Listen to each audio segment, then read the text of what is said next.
राजस्थान में भी अब हर मजहब के लिए एक ही कानून लागू होने वाला है। क्या शादी, तलाक, विरासत और यहाँ तक कि लिव इन रिलेशनशिप के कवानीन भी बदल जाएंगे? और आखिरकार सरकार ने ऐसा कौन सा बड़ा कदम उठाया है जिसकी चर्चा पूरे मुल्क में हो रही है? पूरी कहानी जानने के लिए इस वीडियो को आखिर तक जरूर देखिए। उत्तराखंड और गुजरात के बाद अब राजस्थान में भी यूनिफॉर्म सिविल कोड यानी यूसीसी लागू करने की तैयारियां तेज होती नजर आ रही है।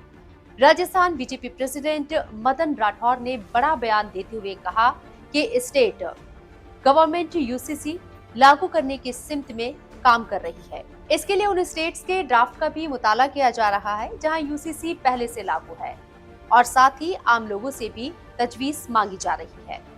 दरअसल राजस्थान सरकार ने यूसीसी का मसौदा तैयार करने के लिए एक हाई पावर्ड कमेटी बनाई है। इस कमेटी ने एक ऑनलाइन पोर्टल और दूसरे जरियों से लोगों से 19 अहम सवालों पर राय मांगी है, ताकि कानून को ज्यादा बेहतर और सभी के लिए मुफीद बनाया जा सके।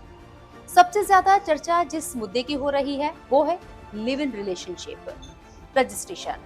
प्रपोजल में ये भी शामिल है कि अगर लिव इन रिलेशनशिप खत्म होता है तो क्या उस पर भी तलाक जैसे कानूनी कवायद लागू होने चाहिए।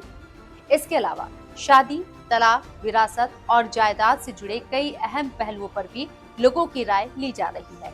उम्मीद की जा रही है कि अवाम से मिले तजवीजों की बुनियाद पर यूसीसी का ड्राफ्ट तैयार किया जाएगा और उसे राजस्थान असेंबली के अगले सेशन में पेश किया जा सकता है।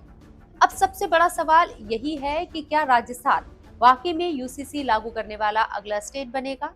आवाम से मिले तजवीज आखिरी कानून का हिस्सा बनेंगे या नहीं? और क्या इस कदम से रियासत की सियासत में एक नई बहस शुरू होगी? इन सवालों के जवाब आने वाले दिनों में साफ हो जाएंगे।